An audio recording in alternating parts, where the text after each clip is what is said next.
ദൈവപാലം നടത്തണം. മാത്രമല്ല ആ സ്ഥാനത്തേക്ക് ഇനി ഒരാൾ വരണം.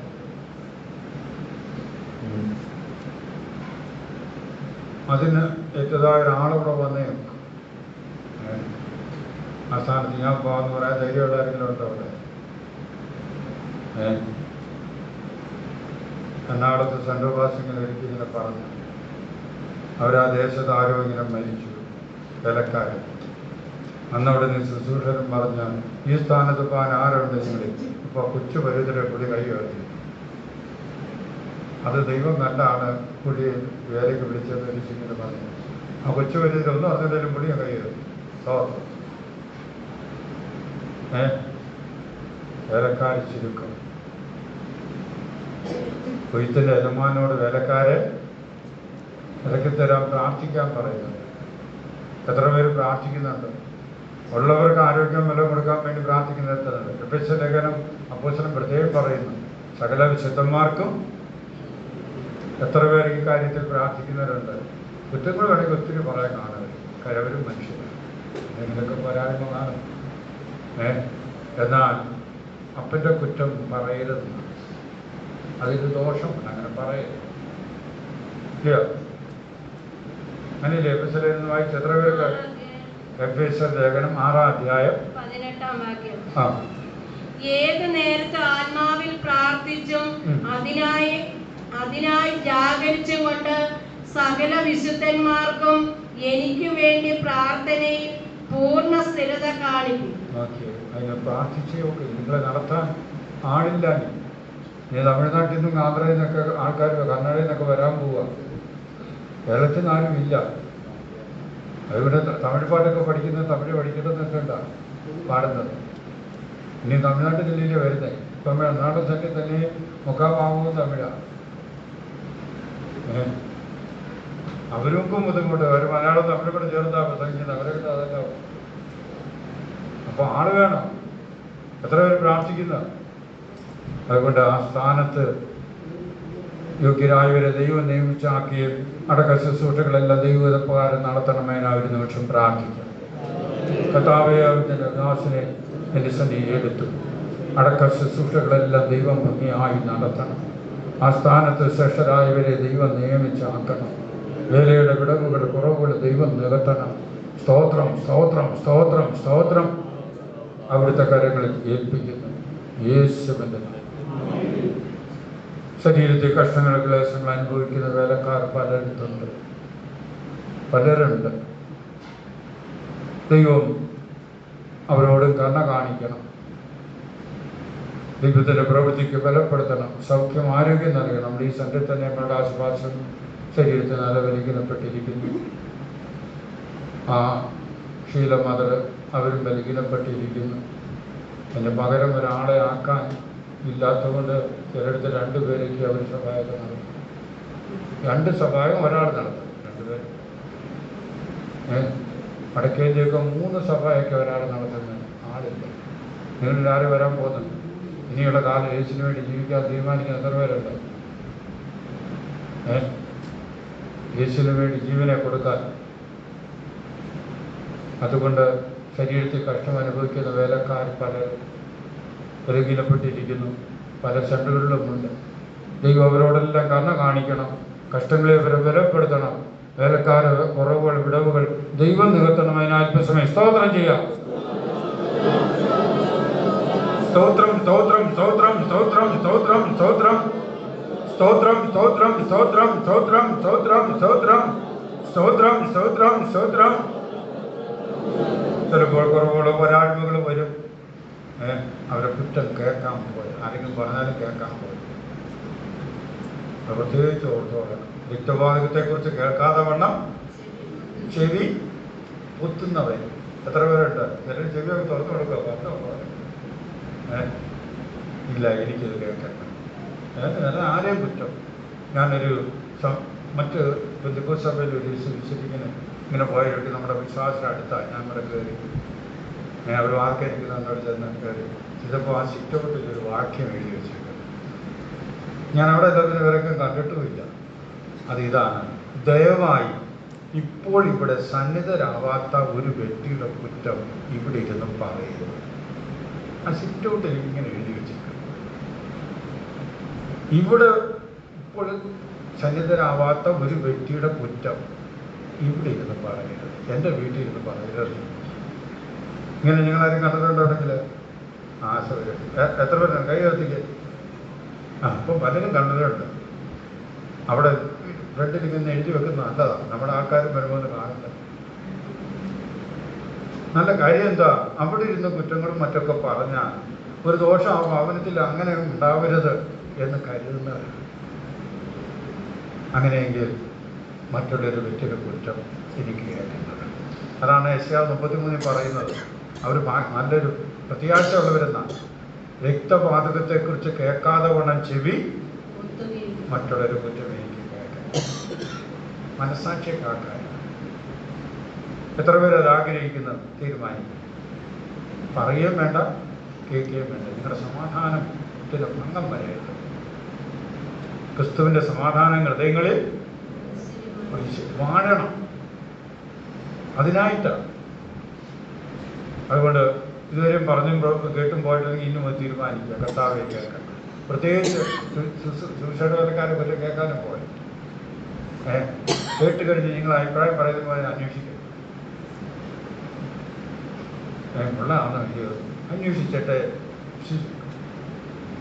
കാരണം നമ്മുടെ സമാധാനം സൂക്ഷിച്ചു പോകേണ്ടവരാണ്. നിങ്ങളുടെ സമാധാനം നിങ്ങളാണ് സൂക്ഷിക്കേണ്ടത്, വേറെ ആരല്ല. നിങ്ങൾ സൂക്ഷിക്കണം.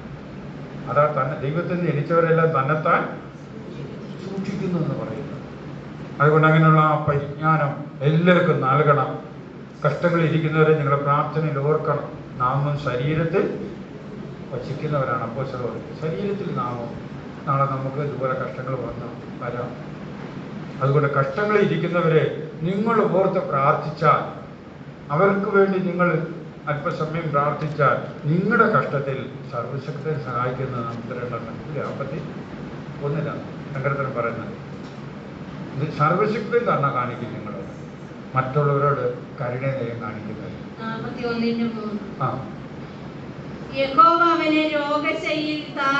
നിന്നെ സർവശക്തൻ താങ്ങും രോഗശൈ.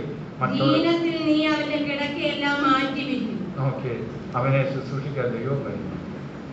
കാരണം മറ്റുള്ളവരോട് കരുണ കാണിക്കുകയും ദയ കാണിക്കുകയും അവർക്ക് വേണ്ടി പ്രാർത്ഥിക്കുകയും ഒക്കെ ചെയ്യുമ്പോൾ നിങ്ങളുടെ കഷ്ടങ്ങളിൽ ദൈവം അവരെ താങ്ങാനും ശുശ്രൂഷിക്കാനും വരും.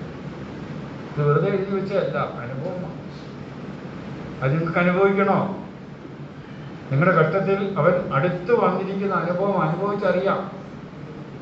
ഇല്ലയോ? ചെങ്ങണയാന്ന് തോന്നി ഞാനിരിക്കുമ്പോൾ അവിടെ ഒരു അമ്മ സുഖമില്ലാതെ കിടക്കുവാനും, ഒരാഴ്ച കൊണ്ട് നല്ല വിശ്വാസം പിടിച്ചിരിക്കുന്ന ഒരു അമ്മയാണ്. വലിയ ദീക്ഷതയാണ്. അപ്പം ഒരാഴ്ചയാവുന്ന ആഹാരമൊന്നും കഴിക്കുന്നില്ല. വീട്ടുകാരോട് മതി, എനിക്ക് നിങ്ങൾ ആഹാരം തന്നെല്ലാം മതി, ഇനി എനിക്ക് സ്വച്ഛമായി മതി എന്ന് പറയും. ഇങ്ങനെ അമ്മ കിടക്കുക. അപ്പോൾ ഇതിങ്ങനെ എല്ലാവരും വരികയും കാണുകയും ചെയ്തപ്പോൾ ഞാൻ അന്ന് മല്ലപ്പള്ളിയിൽ ഇരിക്കുക. അന്ന് ഞങ്ങളുടെ മാതൃഭൂമിനെ പോയി കാണണമെന്ന് പറഞ്ഞു. അങ്ങനെ ഞങ്ങളുടെ എല്ലാവരുടെ കൂടെ പോയി. ആദ്യത്തെ ദിവസം പോകുന്നതിന് മുമ്പ് മദറെ തന്നെ പോയി. ഞാൻ പറഞ്ഞ അന്ന് എന്തോ ഒരാളുണ്ട്, നിങ്ങൾ പോയിട്ട് പിന്നെ ഞാൻ വരാമെന്ന് പറഞ്ഞുകൊണ്ട് മദറിന് ഒരു സൗകര്യം കൂടെ അന്ന് പോയപ്പം ഇവരിങ്ങനെ അടുത്ത് ചെന്ന് സുഖമില്ല കിടക്കുകയാണ്. വീട്ടുകാരോട് കാര്യങ്ങളൊക്കെ ചോദിച്ച് അന്വേഷിച്ച് ഇങ്ങനെ വർത്തമാനം പറഞ്ഞുകൊണ്ടിരിക്കുമ്പോൾ അമ്മ മുഖത്തൊക്കെ ഒരു വാക്ക് ചോദിച്ചു. ഇവിടെ വർത്തമാനം പറയുന്നവരാരും ഇവിടെ നിൽക്കരുത്, പ്രാർത്ഥിക്കുകയും സ്തോത്രം ചെയ്യുന്നവരുടെ എന്താണ് നിങ്ങൾ കാണുന്നില്ലയോ? ഈ നിൽക്കുന്നവർ അവർക്ക് ബുദ്ധിമുട്ടുണ്ടാകും. ഈ നിൽക്കുന്നവരെ നിങ്ങൾ കാണുന്നില്ലയോ എന്ന് ചോദിച്ചപ്പോൾ ദൂതന്മാർ അവിടെ നിൽക്കുന്നത് അമ്മ പറയുക. നിങ്ങളുടെ വർത്തമാനം കേട്ടപ്പോൾ അവർക്ക് അസക്തി ഉണ്ടാകും. അപ്പോൾ വർത്തമാനം പുറത്തു പോയി പറയും. അപ്പോൾ അമ്മ എത്ര പ്രത്യാശയോടെ ഇരിക്കുന്നത്. ഈ നിൽക്കുന്നവരെ നിങ്ങൾ കാണുന്നില്ലയോ എന്നാണ് ചോദിക്കുന്നത്. വർത്തമാനം പറയാൻ ഇവിടെ നിൽക്കേണ്ട, പ്രാർത്ഥിക്കുന്നുള്ളത് എന്നാൽ മതി, കണ്ടിട്ട് പോയിക്കോട്ടെ. അപ്പോൾ അമ്മയുടെ പ്രത്യാശ എത്ര? അവിടെ ആരാ നിൽക്കുന്നതെന്ന് നന്നാ കണ്ടിട്ട് ആ ദൈവത്തിൻ്റെ സമയം ആജ്ഞ വരുവില്ലെന്ന് പറയാൻ വെക്കുന്ന ആജ്ഞ കാത്തിരിക്കുക. കൊണ്ടുപോകാൻ ദൂതന്മാർ ഒരുങ്ങി നിൽക്കുന്നു. അവിടുത്തെ മേളിൽ നിന്ന് അനുവാദം വാങ്ങും. അമ്മ പാലം ഒരുങ്ങി നിൽക്കുക. എത്ര വ്യത്യാസം! ഇതാണ് പറ്റൻ മരിക്കുന്ന പോലെ ദൈവമക്കളത് ആഗ്രഹിക്കുക. ഒരിക്കലും നിങ്ങൾ ആശുപത്രി പോയി മരിക്കാൻ ആഗ്രഹിക്കരുത്. ലോക മനുഷ്യരെ അവിടെയൊക്കെ പോകുന്നു. ഇല്ല, എൻ്റെ കൂട്ടിൽ യോബ് പറഞ്ഞ പോലെ എൻ്റെ കൂട്ടിൽ വെച്ച് ഞാൻ ഒരു കൊച്ചു കുടിലോ എവിടെയെങ്കിലോ വീടോ എവിടെയെങ്കിലും അവിടെ കിടന്ന് ദേശിക്കുമ്പോൾ ദൈവമക്കൾ വന്ന് അല്ലെങ്കിൽ വീട്ടുകാരെങ്കിലും വന്ന് പ്രാർത്ഥിച്ചിട്ട് വെള്ളം തന്ന് സന്തോഷത്തോടെ വാങ്ങി കുടിച്ച് ദൈവത്തിനെ കൊണ്ടുവന്നു. ആശുപത്രി പോയാൽ ഒരു തുള്ളി വെള്ളം കിട്ടിയില്ല, 2-3 പേരെ അനുഭവിക്കുന്നുണ്ട്. ഞാനും വളരെ ഭാരപ്പെട്ടു, കർത്താവേ ഈ വഴി ഇങ്ങനെയാണെന്ന് മരിക്കും, ഇച്ചിരി വെള്ളം പോലും കിട്ടത്തില്ല. ആരും വരാല്ല അവിടുന്ന്. അവരിതുപോലെ എല്ലാവർക്കും വെള്ളം കൊടുക്കാൻ തരുന്ന ആശുപത്രിക്കാരും ചെയ്യും. ഇങ്ങനെയെങ്കിലും ജീവൻ പോയി കിട്ടണം, ഇത്ര തന്നെ. മേടിക്കേണ്ട പൈസ മേടിച്ചിട്ട് അവർക്ക് പറഞ്ഞു വിടുക, ഇത്ര തന്നെ. ജീവമക്കൾ അത് ആഗ്രഹിക്കരുത്. എൻ്റെ ദൈവത്തിന് എൻ്റെ കൂട്ടിൽ കിടന്നു മരിക്കും. വായിക്കാൻ പിന്നെ കേൾക്കാം, പിന്നെ വായിക്കും. അതുകൊണ്ട് ദൈവമക്കൾക്ക് ഇങ്ങനെയുള്ളൊരു കാര്യത്തിൽ നിങ്ങൾ തീരുമാനിക്കണം, കർത്താവിനോട് പ്രാർത്ഥിക്കണം. ഞാൻ എൻ്റെ കൂട്ടിൽ കിടന്ന ഒരു കൂടെ ഉണ്ടെങ്കിൽ ആ കൂട്ടിൽ ആ കിടക്കൽ വെച്ച് ദൈവസിക്കുക. അവിടെ ആ ദൂതന്മാർ വരുന്നു. ആ പ്രത്യാശയോട് ജീവിക്കാൻ സഹായിക്കണമേനായി സ്തോത്രം ചെയ്യാം. സ്തോത്രം, സ്തോത്രം, സ്തോത്രം, സ്തോത്രം, സ്തോത്രം, സ്തോത്രം, സ്തോത്രം, സ്തോത്രം. അതുപോലെ ശരീരത്തിൽ കഷ്ടം അനുഭവിക്കുന്നവർ എപ്പോഴും ഓർത്ത് പ്രാർത്ഥിക്കാനുള്ള ഒരു ആത്മഭാരവും സന്തോഷ ഉണർവും എല്ലാവർക്കും നൽകണമേനായി സ്തോത്രം ചെയ്യാം. ബുധനാഴ്ച ഇവിടെ ഉപവാസ പ്രാർത്ഥന, വൈകിട്ട് ബൈബിൾ ക്ലാസ് ഉണ്ട്. ശനിയാഴ്ച ഇവിടെ ഉപവാസ പ്രാർത്ഥന ഉണ്ട്, വൈകിട്ട് കാത്തിരിപ്പ് യോഗമുണ്ട്. അതെല്ലാം അനുഗ്രഹമായി തീരണമതിനായി സ്തോത്രം ചെയ്യാം. ക്യാമ്പിന് പോകുന്നവർ പ്രത്യേകം പേര് തരണം. മദ്രാസിന് വീണ്ടും അടുത്ത നോട്ടീസുമായിട്ട് വ്യക്തമായി പറയണം.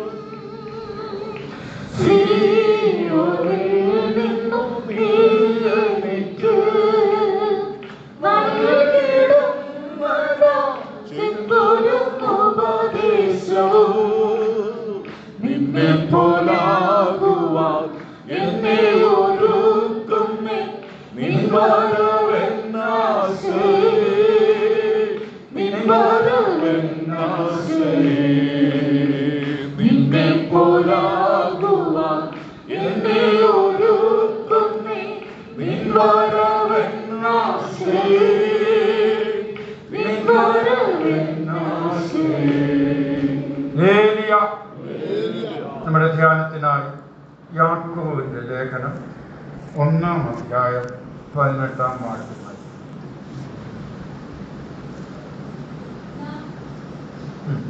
നാം അവന് സൃഷ്ടികളിൽ ഒരുവിധം ആദ്യഫലമാകേണ്ടതിന് അവൻ തന്റെ ഇഷ്ടം ഹേതുവായി സത്യത്തിന്റെ വചനത്താൽ നമ്മെ ജനിപ്പിച്ചിരിക്കുന്നു. ദൈവത്തിന് സ്തോത്രം. വീണ്ടും ജനനം പ്രാപിച്ചവരാണ് ദൈവമക്കൾ. സത്യവചനത്താൽ ഒരു പുതിയ ജീവിതത്തിന്റെ രൂപാന്തരം പ്രാപിച്ചവരാണ്. ഒരുവൻ ക്രിസ്തുവിലായാൽ അവൻ പുതിയ സൃഷ്ടിയായി ഒരു പുതിയ അനുഭവം മാനസാന്തരത്തിലും സ്നാനത്തിലും പ്രാപിച്ചുകൊണ്ട് നമ്മുടെ സ്വർഗീയ യാത്ര അന്ന് ആരംഭിച്ചു. ആ ദിനം ഒരു ദൈവ പൈതൽ ജീവിതകാലം മുഴുവൻ ഓർത്തിരിക്കണം. പാപം വിട്ട്, പാപ ലോകത്തെ വിട്ട്, പാപത്തിന്റെ ശക്തിയിൽ നിന്ന് വിടുതൽ പ്രാപിച്ച് യേശുവിന്റെ പിന്നാലെ ഇറങ്ങി തിരിച്ചതാണ്. അല്ലെങ്കിൽ ക്രിസ്തുവിന്റെ ഉപദേശം മുറുകെ പിടിച്ചുകൊണ്ട് ഒരു സ്വർഗീയ യാത്ര ആരംഭിച്ച ദിവസം. അതാണ് രക്ഷയുടെ ദിവസം.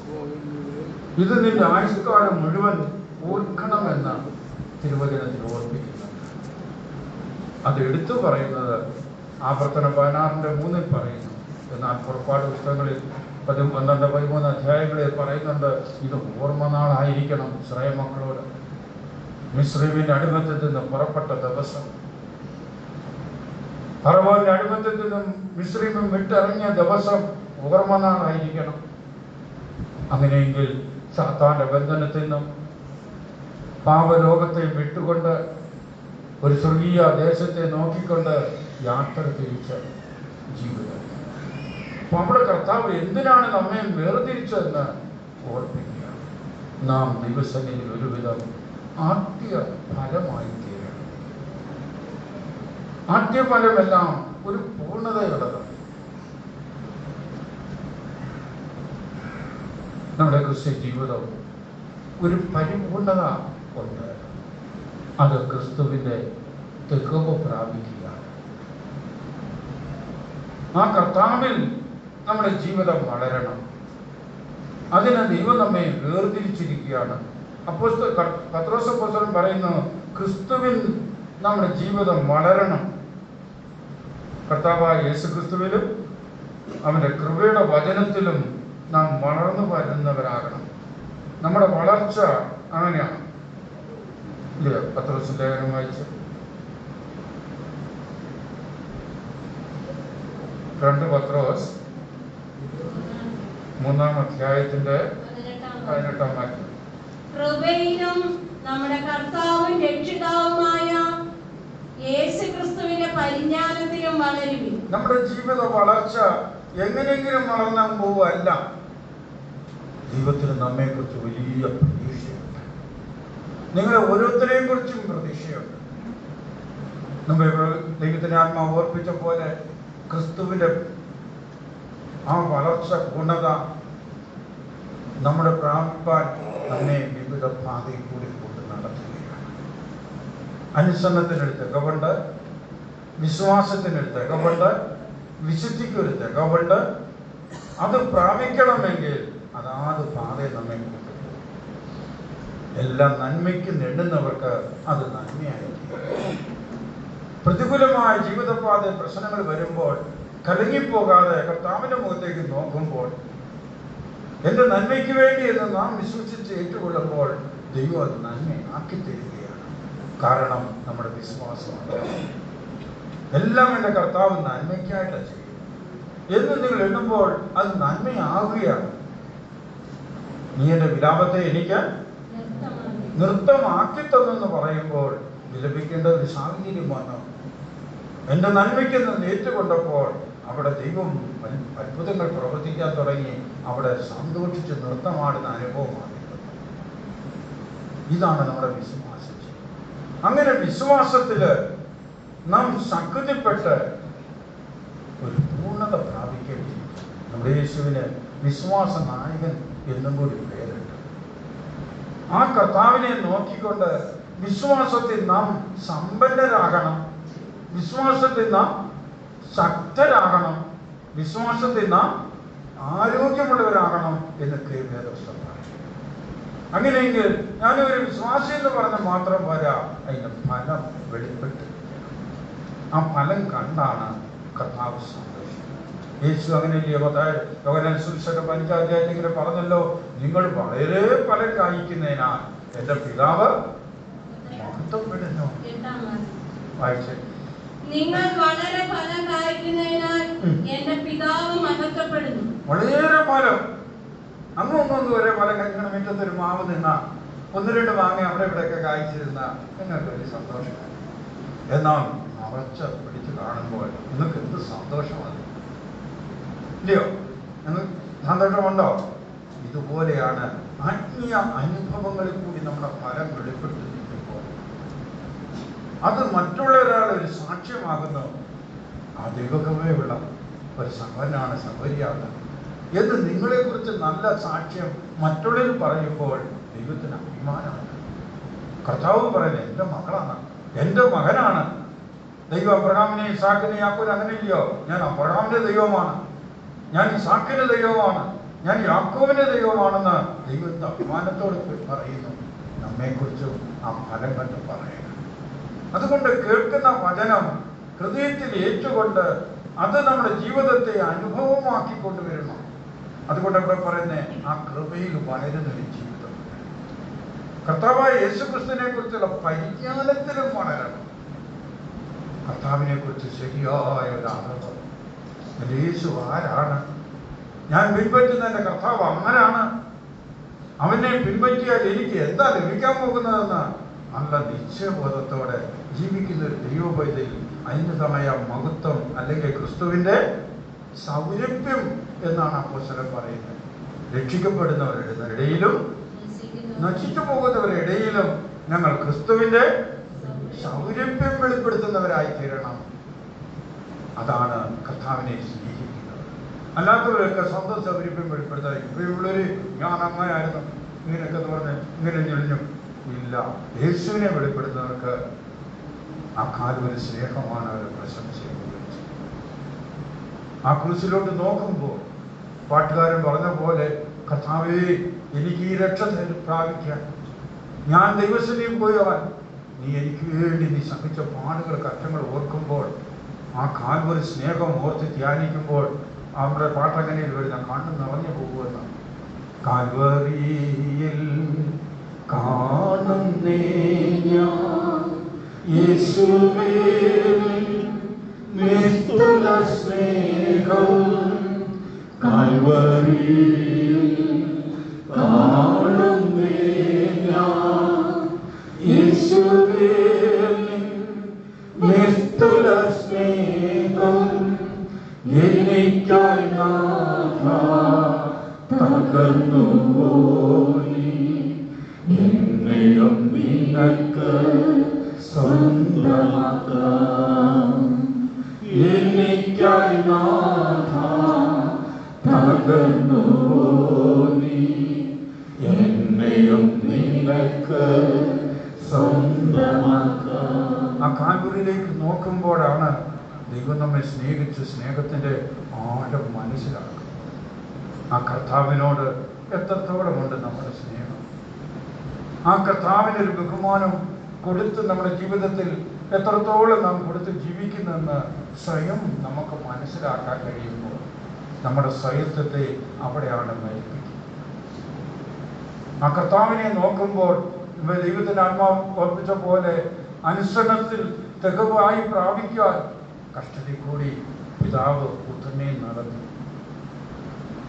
അതേ പാത ദൈവം നമ്മെ നടത്തുക. നിങ്ങളും ഒരു അനുസരണത്തിൽ തികവിൽ വരണമെങ്കിൽ പലരാൽ നടത്തപ്പെടുന്ന അനുഭവം വേണം. ഒരാളെ പോകാം. അതുകൊണ്ടായി വേലക്കാരൊക്കെ മാറി മാറി മാറി വരുന്നത് ഇല്ലേ? എത്ര പേര് ചിന്തിക്കുന്നുണ്ട്? പലരെ കൈക്കീഴിൽ കൂടെ നടക്കുമ്പോഴാണ് അത് നടത്തുന്നത്. ഞാൻ ഈ ശുശ്രൂഷയിലേക്ക് വന്ന കാലം എൻ്റെ ട്രെയിനിങ് കൊട്ടാരക്കരയിലായിരുന്നു. മദ്രാസിലാണ് കുറച്ച് പേരെ വിട്ട് ഞങ്ങളെ വിട്ടില്ല. ചില ദിവസങ്ങളൊക്കെ ഞാൻ ഇരുന്ന് കരഞ്ഞിട്ടുണ്ട്. ആ കാലത്തിൽ ഒന്നും പ്രശ്നമല്ല, മറ്റുള്ളവരെ കുറ്റവും ദൂഷണവും പഴിയും വഴക്ക് ദിവസം കേട്ടും മടുത്തു. എന്ത് ചെയ്യും? ചന്ദ്രഭാഷ വിളിക്കും, കൊച്ചുഭാഷ വിളിക്കുന്നിടത്തും പോകണം. ചന്ദ്രനൊരു മൂപ്പനുണ്ട്, പുളിച്ച് ചൂടനുമാണ്. പുള്ളി വിളിക്കുന്ന ഇതെനിക്ക് പുള്ളിയുടെ മുഖം ഒന്ന് തെളിഞ്ഞു കണ്ടിട്ടില്ല. കാണുമ്പോഴേ പേടി പോകും. അന്ന് പറ്റില്ല. പിന്നെ അടുക്കളയിൽ നിന്നുള്ളവരെല്ലാം വഴക്ക്. ദിവസം എത്ര പേര് വഴക്ക് പെട്ടു. ഒടുക്കം സങ്കടം കൊണ്ട് ഞാൻ അവിടുന്ന് പോയി. റോഡിന് താഴെ ഒരു വീടുണ്ട്, ഒരു കെട്ടിടമുണ്ട്. അവിടെ ഒരു കട്ടിൽ ചരിച്ചൊരു മൂല വെച്ചിട്ട് ഞാൻ ഇടയ്ക്ക് പോരുന്നൊക്കെ ഒത്തിരി സങ്കടമൊക്കെ പറഞ്ഞേക്കാൻ. കർത്താവെ, ജോലി കളഞ്ഞു, വീട് കളഞ്ഞു, എല്ലാം കളഞ്ഞു. ഇവിടെ വന്ന് ഈ പാട്ട് കേട്ട് ദിവസം അങ്ങനെ കഴിഞ്ഞ് അവിടെ സങ്കടം പറഞ്ഞുകൊണ്ടിരിക്കുമ്പോൾ എന്നെ തിരക്കി അവിടെയൊക്കെ നടക്കും അവർ. അപ്പം അവിടെ ഒരു കാര്യങ്ങളൊക്കെ നോക്കുന്ന ഒരു അമ്മച്ചിയുണ്ട്, പൊടിയമ്മച്ചി എന്നാണ് വിളിക്കുന്നത്. ഇവരും ഇച്ചിരി ഒരു മുൻപ് സൈസാണ്. ഇവരാ തിരക്കി നടക്കുന്നത്. ഓടി വന്ന് ഈ കട്ടിൻ്റെ അടുത്ത് ഞാൻ അവിടെ ഇരിക്കുന്നത് കണ്ടിട്ട്, നീ ഇവിടെ ഇരിക്കുവാന്നാണോ പറഞ്ഞത്. അവിടെ ഇരുത്തിക്കാട്ടും കൂടെ പറഞ്ഞു. അപ്പം ഞാൻ അവിടെ ദൈവത്തോട്, ദൈവമേ എനിക്ക് അറിയാനും ആഗ്രഹിക്കും. സങ്കടം ഒടുക്കം വന്ന് അവിടുന്ന് വിളിച്ചോണ്ട് പോയി. കാര്യം ട്രെയിനിങ് അന്ന് 6 സഹോദരന്മാർ കൂടെ 2 സഹോദരനേ ഉള്ളൂ. എൻ്റെ കൂടെ ഇറങ്ങിയ ഒരു സഹോദരൻ ഒരു മുടന്തനാണ്. പുള്ളി ഗ്രൗണ്ടിലേ ഉള്ളൂ. പിന്നെ ബാക്കി കാര്യങ്ങളെല്ലാം നോക്കണം ഞാനാണ്. ഒടുക്കം വൈകിട്ടെന്ന് പ്രാർത്ഥിക്കാനിരുന്നപ്പോൾ എൻ്റെ സങ്കടങ്ങളെല്ലാം പറഞ്ഞ് ഞാൻ ദൈവത്തിനിരുന്നപ്പോൾ ദൈവം ഒരു ദർശനം എന്നെ കാണിച്ചു. ആദ്യമേ ഒന്ന് കാണിച്ചത് ആറ്റിൻ്റെ അരികത്ത് നിൽക്കുന്നൊരു വലിയ വൃക്ഷമാണ്. അതിൻ്റെ പകുതി വെള്ളത്തിലോട് വേരിറങ്ങി കിടക്കുക. അതിൻ്റെ കൊമ്പുകളെല്ലാം വെട്ടിക്കളഞ്ഞിരിക്കും, തടി മാത്രം. അപ്പോൾ പെട്ടെന്ന് എന്നോട് പറഞ്ഞു, നീ ഇതുവരെ ജീവിച്ചു വന്ന ശീലവും ഭാവവും ഇവിടെ നീക്കുകയാണ്. ഇനി ഇവിടെ പഠിക്കുന്നതും അഭ്യസിക്കുന്നതാണ് നിന്റെ മുന്നോട്ടുള്ളത്. അപ്പം എനിക്കത്ര ഒന്നും മനസ്സിലായില്ല. എങ്കിലും ഈ സങ്കടമൊക്കെ പറഞ്ഞത് പറഞ്ഞുകൊണ്ടിരുന്നപ്പോൾ പെട്ടെന്ന് ദൈവം കാണിച്ചൊരു കാഴ്ച ഇതാണ്. ഒരു കല്ല് ഒരു മനുഷ്യൻ ചുറ്റിയും ഉളിയും കൊണ്ട് ചെന്ന് കുത്തുന്നു. അത് മറച്ച് തിരിച്ച് കിട്ടുമ്പോൾ കുത്തുന്നു. അപ്പോൾ എന്നോട് ചോദിച്ചു, നോക്ക്, ഈ കല്ല് സ്വയം ഇരുന്ന് രൂപഭേദം ഉണ്ടാവുകയില്ല. അതിനെ രൂപപ്പെടുത്തണമെങ്കിൽ കൊത്തിയെടുക്കാൻ ഒരാൾ വേണം. നിന്നെയും ഇതുപോലെയാണ് പലരാ കുത്തുന്നത്, നീ സഹിക്കുമോ എന്ന് ചോദിച്ചു. അപ്പോഴെനിക്ക് ചിന്താ. അപ്പൊ ഇവരെല്ലാം ഇട്ട് കുത്തുക, നമ്മൾ കർത്താവെ സ്തോത്രക്കുക. അതാ മതി. ദൈവം നമ്മെ ഒരു കൂടുതലേക്ക് കൊണ്ടുവരുവാൻ പല വിധത്തിൽ കൂടെ ഒരുക്കിയെടുക്കുക. കാരണം തൻ്റെ മനസ്സിന് ഒത്തും കൈക്കിണങ്ങിയവരായി നാം മാറാൻ ദൈവം നമ്മെ നടത്തുന്നത്. സിയോന്റെ കല്ലുകളും അങ്ങനെയാണല്ലോ. തള്ളിക്കളഞ്ഞ കല്ലാണ് ഇത്, കൊള്ളിയലെന്ന് പറഞ്ഞ് തള്ളിക്കളഞ്ഞത് മൂലക്കല്ലായി തീർന്നു. ഇത് യഹോവയാൽ സംഭവിച്ചു. നമ്മുടെ ദൃഷ്ടിയിൽ ആശ്ചര്യമായിരിക്കുന്നു എന്നവ. ആ മൂലക്കല്ലിന്മേൽ പണിയുന്ന കല്ലുകളും ഇതുപോലെ ഒരുക്കപ്പെട്ട കല്ലുകളാണ്. ഇതുപോലെ ദൈവം നമ്മെ ഒരുക്കുകയാണ്. ഈ ഭൂമി വിവിധ പ്രാണികളിൽ പരീക്ഷകൾ കൂടെ കൊണ്ടുപോയി വിലയേറിയ കല്ലുകളാക്കി തീർക്കുകയാണ്. ആ വിലപ്പെട്ട ജീവിതം, ആ വിലയേറിയ അനുഭവം. അതുകൊണ്ടാണ് പ്രദേശത്തിലും സിയോനെ ഒക്കെ കല്ലുകൾ വിലപ്പെട്ട കല്ലുകളാണ്. ഞാൻ രാവിലെ ഈ വചനം എടുക്കാൻ തുടങ്ങിയപ്പോൾ രാവിലെ ഞാൻ കേട്ട പാട്ട് അതനുസരിച്ചായി ധ്യാനം ചെയ്ത പാട്ട്. ഞാൻ പറഞ്ഞ കർത്താവേ ഇതാണോ. അപ്പം ഈ കല്ലുകൾ ഓരോന്നും രത്നങ്ങളാണ്. വിലയേറിയ അനുഭവത്തിൽ കൂടി വിവിധ ശോധനയിൽ കൂടി പോയി വിലപ്പെട്ട കല്ലുകളായവരെയാണ് ഈ ഭൂമിയിൽ നിന്ന് ഒരുക്കിക്കൊണ്ട് പോകുന്നത്. ഈ കല്ലുകളെ കൊണ്ടുപോകുമ്പോൾ ഈ കല്ലുകൾ സക്രിയപ്രവചനം പറയുന്നു ഓർത്ത് പറഞ്ഞുകൊണ്ട് പോവുകയാണ്. എന്താ പറയുന്നത്? കൃപ കൃപ കൃപയെ നാർത്തുകൊണ്ട് അവൻ ആണിക്കല്ലുകൾ കയറ്റുന്നതെന്നാണ്. ഈ കല്ലുകൾ ഓരോന്നും നമ്മുടെ ഓരോന്നും ജീവിതങ്ങളാണ്. നാം ഓരോരുത്തരുമാണ്. അങ്ങനെ പൂർണ്ണപ്പെടുത്തി ദൈവസന്നിധി കൊണ്ടുപോകുവാൻ ദൈവം ആഗ്രഹിക്കുമ്പോൾ നമ്മെ നടത്തുന്ന പാതയിൽ നാം സന്തോഷിക്കുക. നാം ഏൽപ്പിച്ചു കൊടുക്കണം. കർത്താവേ നിന്റെ ഹൃദയത്തിനൊത്തവണ്ണം എന്നെ ഒരുക്കണമേ എന്ന് പറയുമ്പോൾ പരിശുദ്ധാത്മാവും പുതിയ ശുശ്രൂഷയും നിങ്ങളെ വിലയേറിയവരാക്കിയെടുക്കുകയാണ്. നമ്മിലുള്ള സ്വാർത്ഥ സ്വഭാവങ്ങൾ, സ്വയങ്ങൾ ഇല്ലേ. എന്നെ കർത്താവ് വേലയ്ക്ക് വിളിച്ചപ്പോൾ ഞാൻ ഒരുപാട് ഇങ്ങനെ പറഞ്ഞു, കർത്താവെ ഞാൻ ഒരു ഇന്നത്തെ ബുദ്ധിയൊന്നുമില്ല, എന്നെ ജോലി സംസാരിക്കാൻ പോലും ഒക്കെയല്ല. കാര്യം 4-ാമത്തെ വയസ്സിൽ 10-40 തൊടിയുള്ള കയറ്റിലൊക്കെ വീണ് ആ ബുദ്ധിയൊക്കെ പോയി വല്ലാത്ത ഒരവസ്ഥയായിരുന്നു. ഞാൻ പറഞ്ഞ കർത്താവെ ജോലി സംസാരിക്കാൻ പോലെ അറിയിച്ചത്. അന്ന് എന്നോട് പറഞ്ഞതാണ്, ചെകിടനെ ഊന്നിനെ ആരാ സൃഷ്ടിച്ചതെന്ന് ചോദിച്ചു. ഞാൻ പിടി മുറുകുന്ന സമയം വന്നു. ഒടുക്കം ദൈവത്തിൻ്റെ കരങ്ങൾ ഏൽപ്പിച്ചു കൊടുത്തു. അപ്പം കർത്താവ് അന്ന് പറഞ്ഞ് നിന്റെ സ്വന്തം ഇഷ്ടം, സ്വന്തം വഴി, സ്വയമായി രക്ഷപ്പെടാനുള്ള മാർഗം വിട്ടു കളയണം. ഞാനാണ് നടത്തുന്നത്. അപ്പം ദൈവത്തിൻ്റെ കാര്യങ്ങളെ അന്ന് ഏൽപ്പിച്ചു. നമ്മുടെ ക്രിസ്ത്യ ജീവിതം ഏൽപ്പിച്ചു കൊടുക്കണം. കർത്താവേ നിന്റെ മനസ്സിനൊത്തവണ്ണം എന്നെ ഒരുക്കണം. ആ പൂർണ്ണത നമ്മുടെ ജീവിതത്തിൽ പ്രാപിക്കണം. അതുകൊണ്ടാണ് ഇവിടെ പറയുന്നത് ആദ്യഫലമെന്ന് പറയുമ്പോൾ ഭൂമിയിൽ നിന്നും ഒരു കൂട്ടം വിശുദ്ധ ജനത്തെ ആദ്യഫലമായി എടുക്കപ്പെടുന്ന കൂട്ടത്തിൽ എന്നെ കൂടെ ഒരുക്കി പ്രാപ്തനാക്കണമേ എന്ന് പറഞ്ഞ് എത്ര പേർ സമർപ്പിക്കുന്നു. ആദ്യഫലം ക്രിസ്തു, പിന്നെ ക്രിസ്തു. കർത്താവിനുള്ളവരെ ആദ്യഫലങ്ങൾ ചേർക്കാൻ യേശു മധ്യാകാശത്തിൽ വന്ന് കൊണ്ടുപോകുമ്പോൾ ആ കൂട്ടത്തിൽ കാണപ്പെടാൻ നാം ഒരുക്കപ്പെടണം. അതൊരു പൂർണ്ണത പ്രാപിച്ചാലാണ്. അതുകൊണ്ടാണ് എബ്രായലേഖനത്തിൽ നാം കഴിഞ്ഞ ആഴ്ച ചിന്തിച്ച പോലെ ആദ്യജാതന്മാരുടെ സഭയെന്നായി പറയുന്നത്. ആഴ്ച 12-ാം അധ്യായം എബ്രായലേഖനം.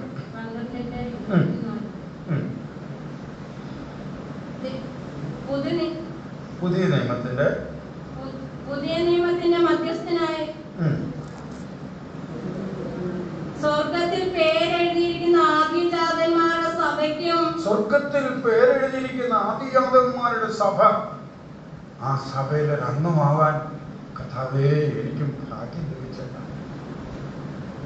അതിന് ഒരു അവസരം നമ്മുടെ ജീവിതത്തിൽ ലഭിച്ചു. മുമ്പ് ആരായിരുന്നു? ആരും ആദരിക്കപ്പെടാതെ പുറമ്പോക്കി തള്ളപ്പെട്ട ശാപയോഗ്യരായി ജീവിച്ച നമ്മെ മൃത്യു മേയിച്ചുകൊണ്ട് പോകുന്ന കാലമായിരുന്നു. അന്ന് ഇഷ്ടംപോലെ ജീവിച്ചു പോകാമായിരുന്നു. അവിടെ നിന്നാണ് കർത്താവ് നമ്മെ സ്നേഹിച്ച് വേർതിരിച്ചത്. ആദ്യന്മാരുടെ സഭയിലെ അംഗമായി സ്വർഗത്തിൽ പേരെഴുതപ്പെട്ട സ്വർഗീയൻ എന്നൊരു പദവിയും കൂടി ലഭിച്ചു. നമ്മുടെ പ്രശംസ ആരാധിക്കും. അതുകൊണ്ടാണ് വിശ്വാസം, പ്രത്യാശ, സ്നേഹം, ഇവ 3 നിലനിൽക്കുന്നതാണ്. ഇതിൽ വലുതോ സ്നേഹമാണ്. കർത്താവിനോടൊരു സ്നേഹം ദൈവം നമ്മെ സ്നേഹിച്ച സ്നേഹത്തിന്റെ ആഴം ഓർക്കുമ്പോൾ അവനോടൊരു സ്നേഹം നമുക്കുണ്ടാകണം.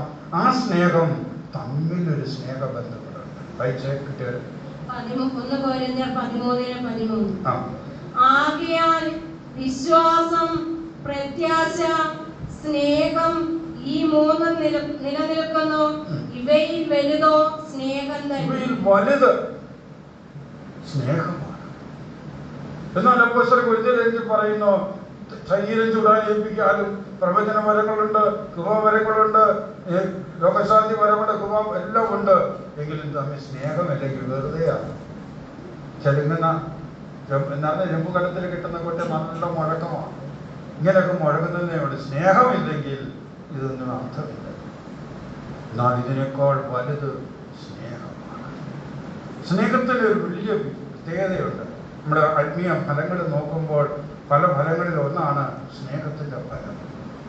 ആ സ്നേഹത്തിൻ്റെ ഫലം ഒന്ന് വിശേഷത എന്ത്? സ്നേഹം ലംഘനങ്ങളെ മൂടുന്നു എന്ന് സഹിച്ചവാക്യം പറയുന്നു.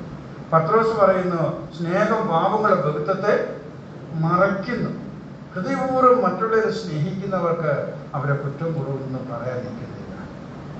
പരാഴ്മകൾ വന്നാലും സാരമില്ല. കാര്യം നമ്മളെയും കൂടെ നോക്കുമ്പോൾ അതിനേക്കാൾ വലിയ കുറ്റം നമ്മളെ കാണും. ഞാൻ ഒരിക്കൽ ഒരു കാഴ്ച കണ്ട് ഓർമ്മയുണ്ട്. കൊട്ടാരം അന്ന് ഒരു വ്യക്തിയെ കുറിച്ച് പല സുവിശേഷ വേലക്കാരെ കൂട്ടത്തിൽ ഇങ്ങനെ കണ്ടു. ഓരോരുത്തരെയും ജീവിതത്തിൻ്റെ ബലഹീന പോരായ്മകൾ എൻ്റെ മുമ്പ് ഇങ്ങനെ കാണിച്ചു. ഞാൻ വളരെ സ്നേഹിച്ചും മാനിക്കുന്ന ഒരു വ്യക്തിയെ എൻ്റെ മുമ്പിൽ കാണിച്ചു. പുള്ളിച്ചിട്ട് ചൂട് വന്നു കഴിഞ്ഞാൽ ഇച്ചിരി ചൂടാണ്. പെട്ടെന്ന് പുള്ളി കോവിച്ച് ചൂടെടുക്കുമ്പോൾ ഈ കാലിന് ഉപ്പുഞ്ചൊക്കെ ഇങ്ങനെ ഉയർന്നു നിന്നുകൊണ്ട് പറഞ്ഞ കേട്ടപ്പോൾ ഞാൻ അയ്യോ കർത്താവേ. അപ്പം ഞാൻ പെട്ടെന്ന് ഇങ്ങനെ ഉടനെ എൻ്റെ ചില കലിക്കുന്ന അവസ്ഥകൾ മുമ്പിൽ കാണിച്ചു, നീ ഇങ്ങനെ. അപ്പം ഞാനെന്നതാണ്. അപ്പോൾ എന്നോട് പറഞ്ഞ് ഓരോരുത്തർക്കും ഓരോരോ ബലഹീനതകളുണ്ട്. ഇങ്ങനെ ഇരിക്കെ ആർക്കാരെ വിധിക്കാൻ പോയി പറയാൻ പറയും. ഞാൻ പറഞ്ഞ കർത്താവേ ആരോട് പറയാം, എവിടെ പറയാം? ആഹജിതാവ് ആരും പറ്റും. ഓരോരുത്തരും ഓരോരോ ബലഹീനതകളുണ്ട്. നമ്മുടെ ഓരോരുത്തരുടെയും ജീവിതത്തിലുണ്ട്. എല്ലാം തികഞ്ഞൊരു പൂർണ്ണരല്ല. അതിനീതിമാനാവരുത്, അതിദുഷ്ടനും ആകരുതെന്നുണ്ട് നമ്മൾ ഓരോരുത്തർ. അങ്ങനെയെങ്കിൽ ആർക്കാരെ വിധിക്കാം. അപ്പോൾ അതിന് സന്ദർഭം വന്നപ്പോൾ പറഞ്ഞ് ഇവരെടുത്ത് പറയാൻ. അപ്പം അന്ന് അതെൻ്റെ മനസ്സിൽ അന്ന് ഞാൻ കുറിച്ചു. നമ്മുടെ ജീവിതത്തിൽ ഓരോരുത്തരും ഓരോ പരാജയങ്ങളാണ്. ഇങ്ങനെ നോക്കിയാൽ നമുക്ക് മറ്റുള്ളവരെ നോക്കുമ്പോൾ എന്നേക്കാൾ നീതിയുള്ളവരാണ്, എന്നേക്കാൾ പ്രാർത്ഥിക്കുന്നവരാണ്, എന്നേക്കാൾ ദൈവകൃപയുള്ളവരാണ്, ഞാനേക്കാൾ അധികം ദൈവത്തെ സ്നേഹിക്കുന്നതെന്ന് മറ്റുള്ളവരെ കാണുമ്പോഴാണ് നമ്മുടെ പരാജയം മനസ്സിലാക്കുന്നത്. ഇങ്ങനെ നോക്കുന്നെങ്കിൽ ആരും ഇതാണ് സ്നേഹം പാപങ്ങളുടെ മറയ്ക്കുന്നത്. പത്രോസ് 1 സകലത്തിനു മുമ്പേ തമ്മിൽ ഉറ്റ സ്നേഹമുള്ളവരായിരിപ്പിൻ. സ്നേഹം പാപങ്ങളുടെ ബഹുത്വത്തെ മറയ്ക്കുന്നു. ദൈവസ്നേഹത്താൽ നിറഞ്ഞ് ജീവിക്കണം. ആ സ്നേഹം എന്താ? ആ കാൽവരി സ്നേഹം. ആ കാൽവരിയെ ധ്യാനിക്കുമ്പോൾ, ആ യേശുവിന്റെ സ്നേഹത്തിന്റെ ആഴത്തെ നോക്കുമ്പോൾ, തന്നെ ഉപദ്രവിക്കുകയും താൻ കുരിശിൽ കിടക്കുന്ന സമയത്ത് വട്ടം കൂടിയിരിക്കുന്ന ആൾക്കാര് ബാസാൻ കൂറ്റന്മാരെന്നും എന്നാണ് 22-ാം സങ്കരം പറയുന്നത്. 22-ാം സങ്കീർത്തനം യേശുവിന്റെ കാൽവരി മരണത്തെക്കുറിച്ചുള്ളതാണ്. അവിടെ കൂടിയിരിക്കുന്നവരുടെ വാക്കും പ്രവൃത്തിയൊക്കെ കേട്ടിട്ട് അവര് അലറി കൂവിക്കൊണ്ടാണ് യേശുവിനെ നിൽക്കുമ്പോഴും ക്രൂശിൽ കടന്നുകൊണ്ട് യേശു പ്രാർത്ഥിച്ചു, പിതാവേ ഇവരോട് ക്ഷമിക്കണം, അവരറിവില്ലായ്മ കൊണ്ട് പറയുന്നു. ആരോടാണ് ഈ പറയുന്നത്? അവർ അറിയുന്നില്ല. ക്ഷമിക്കണം. കാരണം പിശാച് അവരെ കണ്ണുകളെ മൂടി അന്ധതയുടെ ആത്മാവിൽ അവര് പിടിപ്പെട്ട് അവര് എന്ത് ചെയ്തു? ഇതാരാണെന്ന് പോലും തിരിച്ചറിയാതെ അവർ പറയുക, ക്ഷമിക്കണേ പിതാവേ അവരോട്. ഇതാണ് യേശുവിന്റെ സ്നേഹം. ഇങ്ങനെയെങ്കിൽ നിങ്ങളെങ്ങനെ നാം ഓരോരുത്തർ എത്രയോ ഉപദേശം കേട്ടു. നാം മറ്റുള്ളവരെ വിധിക്കുക. അതാണ് നിങ്ങൾ വിധിക്കപ്പെടാതിരിക്കുന്നു. നിങ്ങൾ വിധിക്കുന്നില്ലെങ്കിൽ നിങ്ങളെ ആരും വിധിക്കില്ല. പരാഴ്മകൾ എല്ലാവരെയും ജീവിതത്തിലുണ്ട്. അത് സഹിച്ച് സഹകരിച്ച് പോകുന്നൊരു സ്നേഹമാണ് യേശുവിൻ്റെ സ്നേഹം. ആ യേശുവിനെ കുറിച്ചുള്ള പരിജ്ഞാനത്തിലാണ് നമ്മുടെ ജീവിതം വളരേണ്ടത്. ക്രിസ്തുവിൽ പരിപൂർണരാകുക എന്ന് പറയുമ്പോൾ ആ ദിവ്യ സ്വഭാവത്തിന് കൂട്ടാളികളാകണമെന്ന് അപ്പോസ്തലൻ പറയും. അതിന് ഈ യേശുവിനെ ശ്രദ്ധിച്ച് നോക്കി പഠിക്കണം, അതിനെ പാപത്തിൽ ഇരിക്കണം. ഇതാണ് നമ്മെ. അതുകൊണ്ടില്ലയോ ആകയാൽ യാക്കോബ് ലേഖനം 1:31 വായിച്ച്, 1:2 21.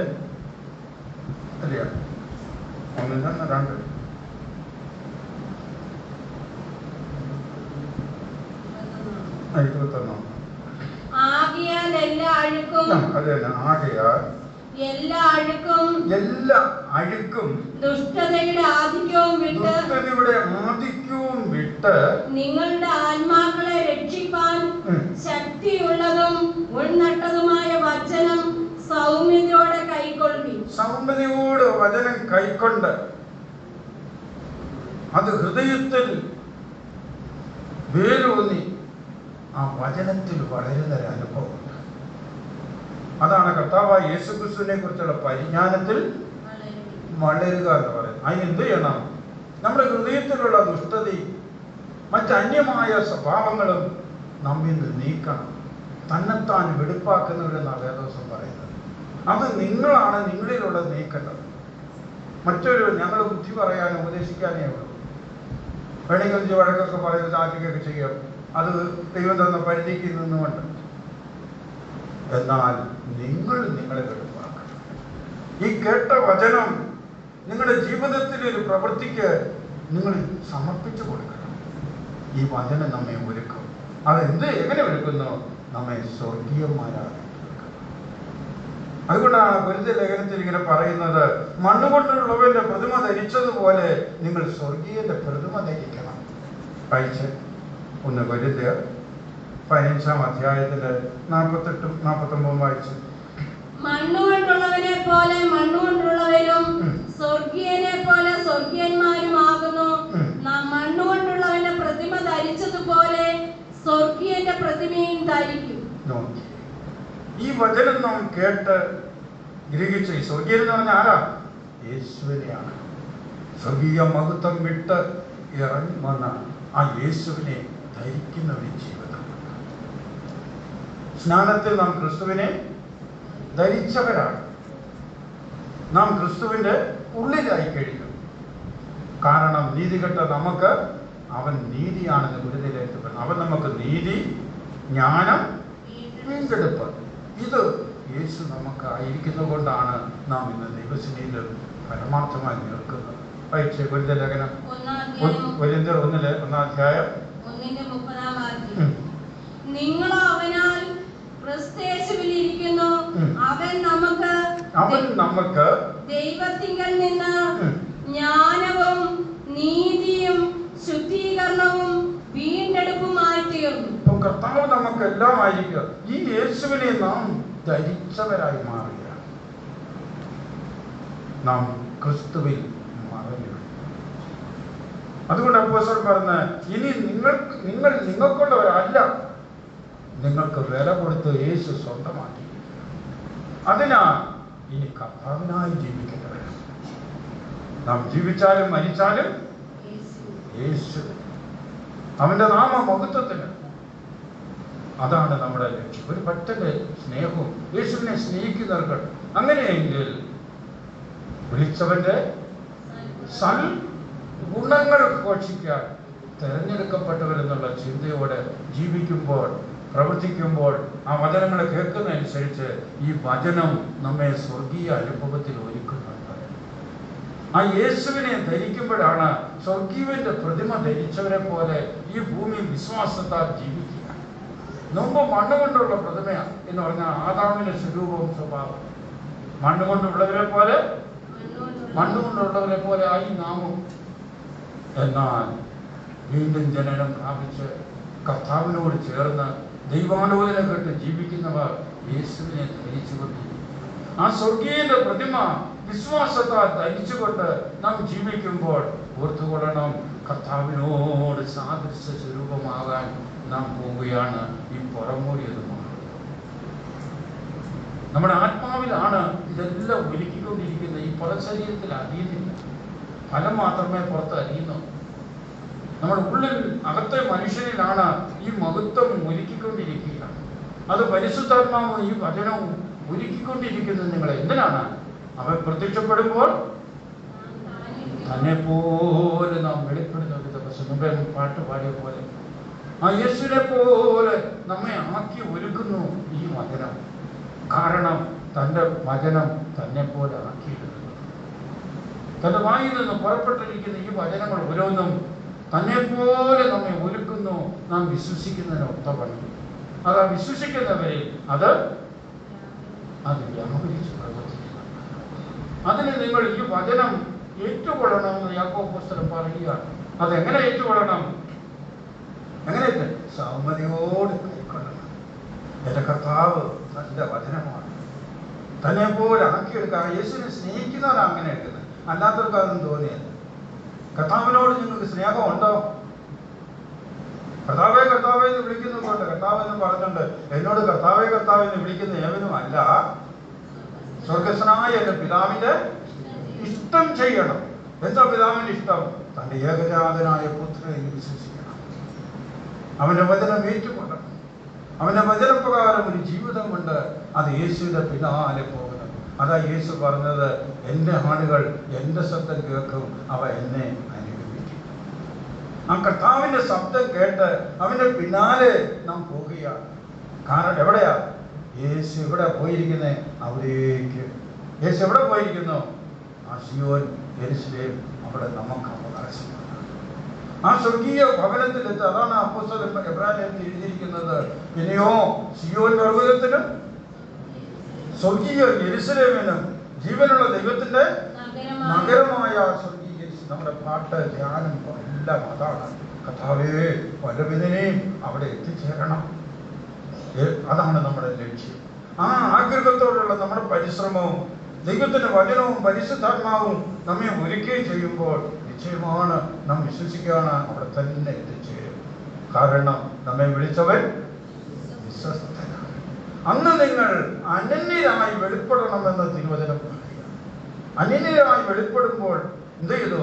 നിങ്ങളോട് പോരാടുന്ന എല്ലാ ശക്തികളിൽ നിന്നും മോചനം പ്രാപിച്ച് തൻ്റെ അതേ സ്വരൂപവും സ്വഭാവവും ആയി മാറാൻ പോവുകയാണ്. മണവാട്ടിക്ക് മണവാളന് ഏറ്റവും മണവാട്ടി അനിരുവരായ ഒരു മണവാട്ടിയായി ഒരുക്കുകയാണ് പരിശുദ്ധാത്മാവ്. അന്ന് അന്യരായി വെളിപ്പെട്ട വായിച്ച് 5:23 സമാധാനത്തിന്റെ ദൈവം തന്നെ നിങ്ങളെ മുഴുവനും ശുദ്ധീകരിക്കുമാറാകട്ടെ. നിങ്ങളുടെ ആത്മാവും പ്രാണനും ദേഹവും അശേഷം നമ്മുടെ കർത്താവായ യേശുക്രിസ്തുവിന്റെ പ്രത്യക്ഷതയിൽ അനന്യമായി വെളിപ്പെടുമെന്നും കാക്കപ്പെടുമാറാകട്ടെ. നിങ്ങളെ വിളിക്കുന്നവൻ വിശ്വസ്തനാകും, അവൻ അത് നിവർത്തിക്കും. അതെ, വിശ്വസ്തനായ ദൈവം നമ്മെ അവിടെ കൊണ്ടെത്തിക്കും. നമ്മുടെ വിശ്വാസമാണ്. നിങ്ങൾ കർത്താവിൽ ഉറച്ച് വിശ്വസിക്കുക. വിശ്വസ്തനാണ്. കഴിഞ്ഞ കാലങ്ങളിൽ നോക്കി അവിശ്വസ്തകളും കുറ്റങ്ങളും കുറവുകളും പോരായ്മകളും എത്രയോ നമ്മുടെ ജീവിതത്തിൽ വന്നു പോയിട്ടുണ്ട്. മനുഷ്യ രീതിയിലാണ് ദൈവം കാണുന്നെങ്കിൽ നമ്മുടെ അവസ്ഥ എന്തായി തീർന്നാൽ നിങ്ങളെന്നെ ചിന്തിച്ചു നോക്കി. നിങ്ങളെപ്പോലുള്ള സ്വഭാവമായിരുന്ന ദൈവത്തിൻ്റെ എങ്കിൽ നിങ്ങളുടെ അവസ്ഥ എന്തായാലും നാം വെറും പൊടിയുന്നവൻ ഓർത്ത് ഈ കാര്യങ്ങളൊക്കെ നമ്മെ സഹിച്ചു വഹിച്ച് നടത്തി ഇതുവരെയും കൊണ്ടുവന്നിട്ട് കൈവിട്ടോ ഉപേക്ഷിച്ചോ? ഈ ദൈവം ഇനിയും നടത്തും. എന്നെ വിളിച്ചവൻ വിശ്വസ്തൻ. പോരായ്മകൾ ഉണ്ടെങ്കിലും നാം വെറും പൊടിയെന്ന് ഓർത്ത് നമ്മുടെ പോരായ്മ അവൻ പരിഹരിച്ചു. തെസ്സലോനിക്കർ ലേഖനം 1:3-12-13 വായിച്ചു. എന്നാൽ ഞങ്ങൾ നിങ്ങളോടുള്ള സ്നേഹം വർദ്ധിക്കുന്നത് പോലെ കർത്താവും നിങ്ങൾക്കും തമ്മിലും എല്ലാവരോടുമുള്ള സ്നേഹം കർത്താവ് നിങ്ങളിലും എല്ലാവരോടും തമ്മിൽ തമ്മിലുള്ള സ്നേഹവും വർദ്ധിക്കുമാറ് കൃപ നൽകട്ടെ. വർദ്ധിപ്പിച്ച് കവിയുമാറാക്കുകയും ഇങ്ങനെ നമ്മുടെ കർത്താവായ യേശു തന്റെ സകല വിശുദ്ധന്മാരുമായി വരുന്ന പ്രത്യക്ഷതയിൽ നമ്മുടെ ദൈവവും പിതാവുമായവന്റെ മുമ്പാകെ വിശുദ്ധീകരണത്തിൽ അനന്യരായി വെളിപ്പെടുമെന്നും നിങ്ങളുടെ ഹൃദയങ്ങളെ സ്ഥിരപ്പെടുത്തുകയും നോക്കിയ ഒരു വലിയ ഒരു മർമ്മ സത്യമാണത്. അത് നമ്മെ വിശുദ്ധീകരണത്തിൽ അനന്യമായി വെളിപ്പെടും വണ്ണം കർത്താവ് ഒരുക്കിക്കൊണ്ടിരിക്കുകയാണ്. അതിന് തമ്മിൽ നിങ്ങൾക്കും ഒരു സ്നേഹം വേണം, തമ്മിൽ ഒരു ബഹുമാനം വേണം. ആ സ്നേഹവും ബഹുമാനവും നമ്മിൽ മുന്നിട്ട് നിൽക്കണം. സഹോദര പ്രീതി തമ്മിൽ സ്ഥായുകൊണ്ട് ബഹുമാനിക്കണമെന്ന്. നമ്മുടെ കേരളത്തിലൂടെ തമിഴ്നാട്ടിലൊക്കെ പോയി കഴിഞ്ഞാൽ തമ്മിൽ ഇവിടെ നോക്കി കൈകൂപ്പി വന്നില്ല എന്നൊക്കെ പറയും. ഇവിടെയോ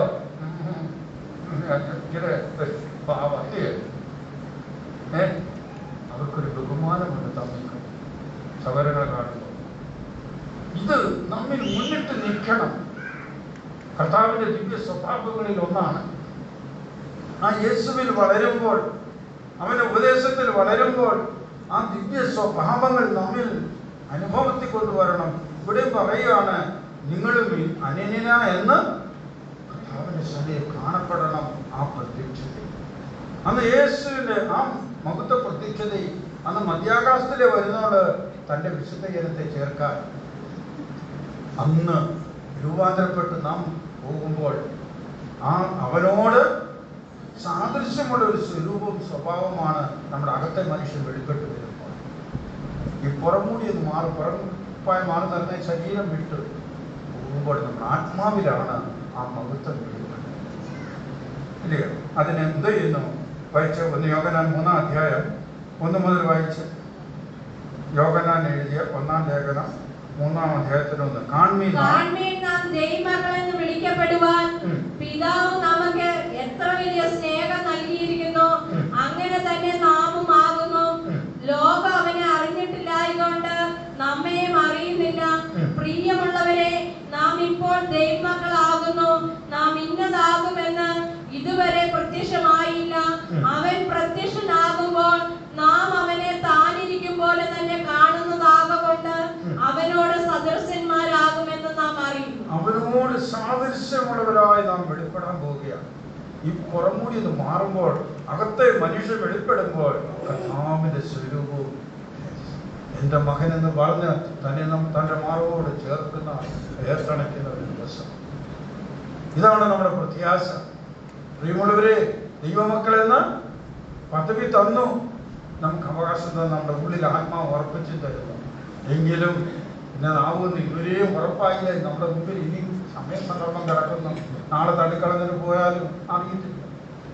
എങ്കിലും അവിശ്വാസമുള്ള ഹൃദയം ഉണ്ടാവാതിരിക്കാൻ സൂക്ഷിച്ചു കൊള്ളണം. നാം കർത്താവിനെ മുറുകെ പിടിച്ചുകൊള്ളണം.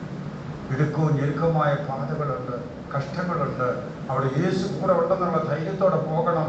അതെ, നമുക്ക് പിന്തിരിയെ പോകാം. എന്നാലില്ല, ജീവിക്കുന്ന ക്രിസ്തു മരിക്കുന്നതിനാൽ മരിക്കുന്നെങ്കിൽ അവന്റെ നാമം പിടിച്ചു മരിക്കും. അതുകൊണ്ടാണ് വെളിപ്പാട് പുസ്തകത്തിൽ കർത്താവ് പറയുന്നുണ്ട്, എന്ത് ചെയ്തു? എന്റെ വിശ്വസ്ത സാക്ഷിയായ അന്തിപ്പാസിനെ കൊന്ന കാലത്ത് പോലും നീ എന്നിലുള്ള വിശ്വാസം നിഷേധിക്കാതെ മുറുകെ പിടിച്ചിരിക്കുന്നെന്ന് ഞാൻ അറിയുന്നു. വെളിപ്പാട് പുസ്തകം 2-ാം അധ്യായം 13-ാം വാക്യം. നിങ്ങളുടെ ഇടയിൽ സാത്താൻ പാർക്കുന്നിടത്ത് തന്നെ എന്റെ സാക്ഷിയും വിശ്വസ്തനുമായ അന്തിപ്പോസിനെ കൊന്ന കാലത്ത് പോലും നീ എങ്കിലുള്ള വിശ്വാസം നിഷേധിച്ചിട്ടില്ല. ആ വ്യക്തിയെ കുറിച്ച് ദൈവം സാക്ഷ്യം പറയുക.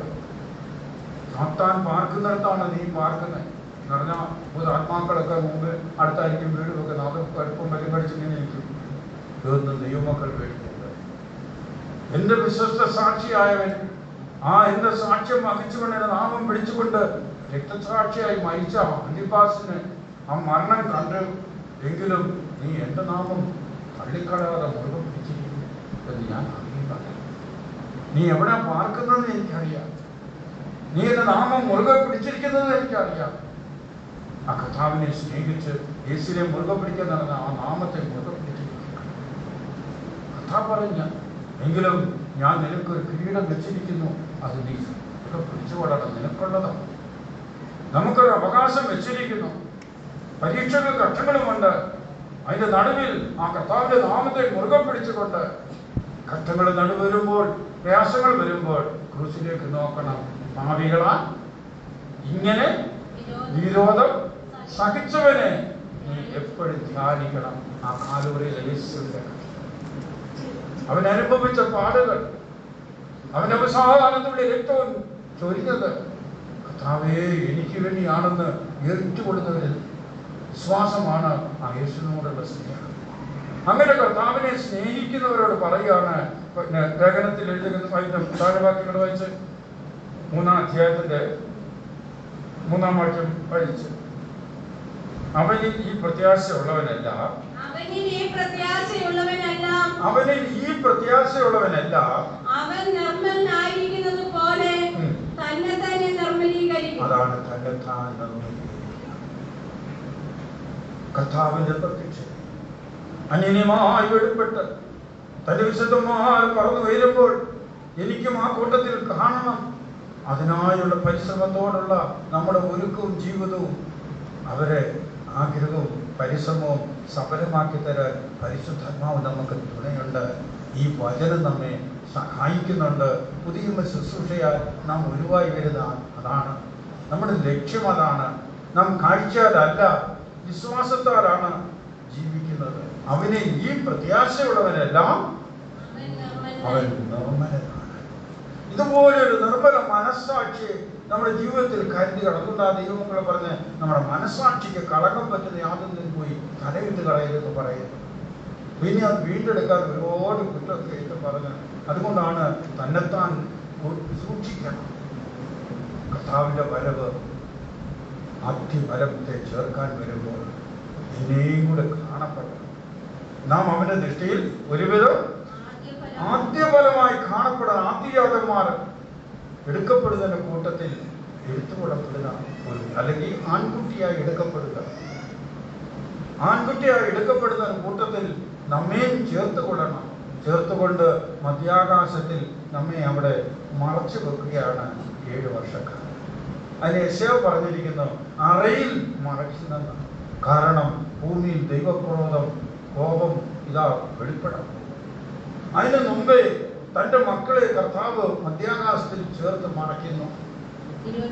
യെശയ്യാ പ്രവചനം 26-ാം അധ്യായം 20-ാം വാക്യം, എന്റെ ജനമേ വന്ന് നിന്റെ അറകളിൽ കടന്ന് വാതിലുകളെ അടയ്ക്കുക, ക്രോധം കടന്നു പോകുവോളം അല്പനേരത്തേക്ക് ഒളിച്ചിരിക്കും. അല്പകാലം കർത്താവുമായി മധ്യാകാശത്തിൽ തന്റെ മക്കളെ കർത്താവ് ചേർത്ത് മറച്ചിരിക്കുകയാണ്. അതിന് പാട്ടുകാരൻ മണിയറായിരുന്നു എന്നൊക്കെ പറഞ്ഞ് പാട്ട് പാടാറുണ്ട്.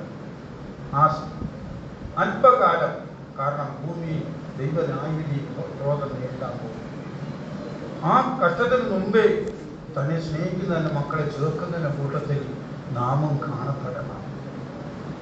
അതിനാണ് മധ്യാകാശത്തിൽ കർത്താവ് മഹാകാക്കട തിരിയോടുകൂടി മധ്യാകാശത്തിൽ വന്ന് കർത്താവ് തൻ ഗംഭീര നാദം മുഴക്കുന്നുണ്ട് മുമ്പേ. ആ നാദം മുഴുവൻ ലോകത്തിലും മുഴങ്ങും. എല്ലാവരും അത് കേൾക്കത്തില്ല. അതുകൊണ്ട് യോഹന്നാൻ സുവിശേഷത്തിന്റെ 5-ാം അധ്യായത്തിൽ പറയുന്നത്, ഇതെങ്കിൽ ആശ്ചര്യപ്പെടരുത്, മരിച്ചവർ ദൈവപുത്രന്റെ ശബ്ദം കേൾക്കുകയും കേൾക്കുന്നവർ ജീവിക്കുന്ന നാഴിക വരുന്നു. കർത്താവിന്റെ വചനം കേട്ട് ആ വചനത്തിൽ വിശ്വസിച്ച് തന്നിൽ ആശ്രയിച്ച് ജീവിക്കുന്നതിന് മാത്രമേ ആ ശബ്ദം കേൾക്കുകയുള്ളൂ. ക്രിസ്തുവിൽ മരിച്ചവർ, ക്രിസ്തുവിൽ മരിക്കണമെങ്കിൽ ക്രിസ്തുവിൽ ജീവിക്കുന്നവരാകണം. ക്രിസ്തുവിന്റെ ഉപദേശത്തിൽ ജീവിക്കുന്നവരെ അത് കേൾക്കുകയുള്ളൂ. അവർ ഉയർത്തെഴുന്നേറ്റ് വരുമ്പോൾ അവരെ കൂട്ടിച്ചേർക്കാനാണ് മഹാകാകളം മുഴക്കുമ്പോൾ. ആ കാകളത്തെ ലക്ഷ്യമാക്കിക്കൊണ്ട് ഉയർത്തെഴുന്നേറ്റ വിശുദ്ധന്മാർ പറന്നു പോകുമ്പോൾ, ജീവനോടിരിക്കുന്ന രൂപാന്തരപ്പെട്ട് പറന്നു പോകുമ്പോൾ ഞാനും കാണണം അതിൽ എന്ന് എത്ര പേർ ആഗ്രഹിക്കുന്നു. അവരോടാ പറയുന്നത്, ഈ പ്രത്യാശയുള്ളവരെല്ലാം താൻ നിർമ്മലനായിരിക്കുന്ന പോലെ തന്നെ തന്നെ നിർമ്മലീകരിക്കണം. അതിനാണ് തമ്മിൽ വല്ലതും ഉണ്ടെങ്കിൽ പറഞ്ഞു തീർക്കണം. എല്ലാവരോടും സമാധാനം ആചരിച്ച് ശുദ്ധീകരണം, നമ്മുടെ ശുദ്ധീകരണവും നാം സമാധാനമായിരിക്കണമെന്നും തമ്മിൽ ക്ഷമിക്കണമെന്നും, ഒരുവനോട് ഒരു വഴക്കുണ്ടായാൽ എന്ത് ചെയ്ത് സരിസവാക്യം പറഞ്ഞാൽ ക്ഷമിക്കണം, പോട്ടെ, സാരമില്ല. നമ്മുടെ ദൈവം കരുണയുള്ളവനില്ലയോ? നമ്മോട് ദൈവം അതെല്ലാം ഓർത്ത് നമ്മെ ശിക്ഷിക്കാൻ പിടിച്ചാൽ നിങ്ങളുടെയൊക്കെ അവസ്ഥ എന്തായിരിക്കും? അതൊന്ന് ചിന്തിച്ചു നോക്കും. നിങ്ങളുടെ കുറ്റങ്ങളും കുറവുകളും നിങ്ങളുടെ സാക്ഷ്യവും മത്സരവും നിങ്ങളുടെ വാക്കുകളൊക്കെ കേട്ട് ദൈവം ശിക്ഷിക്കാൻ പിടിച്ചാൽ എന്തായിരിക്കും അവസ്ഥ? അവൻ മഹാകരുണയുള്ളവനും. നാം വെറും പൊടിയൊന്ന് ഓർത്ത് നമ്മുടെ കുറ്റങ്ങൾ ക്ഷമിച്ച് ഒരാളിനെ പരിഹരിക്കുന്നെങ്കിൽ നിങ്ങളുടെ സ്വർഗീയ പിതാവ് നിങ്ങളോട് ക്ഷമിച്ച പോലെ നിങ്ങളും അന്യനെ ക്ഷമിക്കും. ആ ക്രിസ്തുവിൻ്റെ ഉപദേശം നമ്മിൽ വളരട്ടെ, ഉപദേശത്തിൽ വളരാം. അവന് ഈ പ്രത്യാശയുള്ളവനെല്ലാം അവൻ നിങ്ങളുടെ വായിച്ച വാക്യം, അവനിൽ ഈ പ്രത്യാശയുള്ളവനെല്ലാം അവൻ നിർമ്മലനായിരിക്കുന്നത് പോലെ തന്നെ തന്നെ നിർമ്മലീകരിക്കും. അത് നമുക്ക് നമ്മെ തന്നെ സമർപ്പിക്കാം. ബാക്കി കാര്യങ്ങൾക്ക് പിന്നെ നമുക്ക് ചിന്തിക്കാം. നമ്മുടെ സമയങ്ങൾ കഴിഞ്ഞിട്ട് ഒരു പ്രത്യാശ നമ്മുടെ ഉള്ളിൽ തന്നിരിക്കുന്നു. ആ പ്രത്യാശയുടെ പൂർണ്ണത, ആ നിശ്ചയം, ലക്ഷ്യബോധം അത് സിയോനും യെരൂശലേമുമാണ്. കർത്താവേ, ആ നിത്യഭവനത്തിൽ എന്നെയും കൊണ്ട് എത്തിക്കണം. അവിടെ എത്തിച്ചേരുവോളം നീ എന്നെ നടത്തണം. നമ്മുടെ ജീവിതത്തിലെ പോരായ്മകൾ ബലഹീനതകളുണ്ടെങ്കിൽ അത് യേശുവിനോടാണ്. നമുക്ക് വേണ്ടി ജീവനെ തന്നവൻ, കാൽവരി നമുക്കായി മരിച്ചവൻ, തൻ്റെ അവസാനത്തുള്ളി രക്തവും ചീന്തിക്കൊണ്ട് നമ്മെ സ്നേഹത്തോട് ചേർത്ത് കൊള്ളുന്ന ആ കർത്താവിൻ്റെ സന്നിധി നമ്മുടെ ബലഹീനതകൾ വെക്കാം.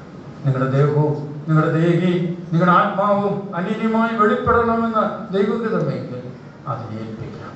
തിരുത പ്രകാരം എന്നെ നടത്തി കർത്താവേ, നിന്റെ നാമമഹത്വത്തിന് പുകഴ്ചയ്ക്കുമാക്കി എന്നെ രൂപപ്പെടുത്തണമേ എന്ന് പറഞ്ഞ് സമർപ്പിക്കുന്നെങ്കിൽ പരിശുദ്ധാത്മാവ് ഇന്നും പ്രവർത്തിക്കുന്നുണ്ട്.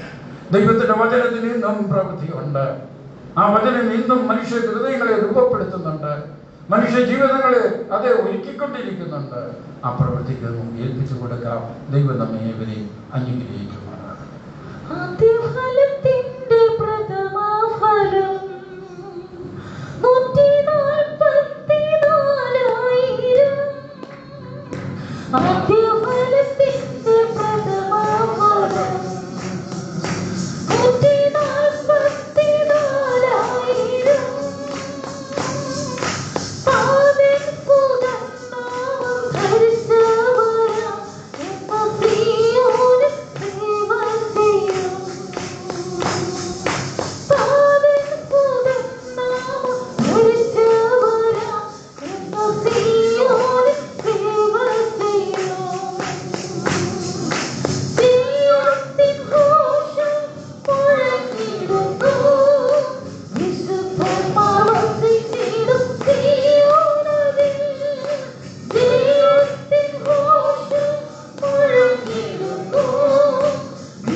അങ്ങനെ ദൈവത്തിന്റെ കരങ്ങളിൽ സമർപ്പിച്ച് സ്തോത്രം ചെയ്യും.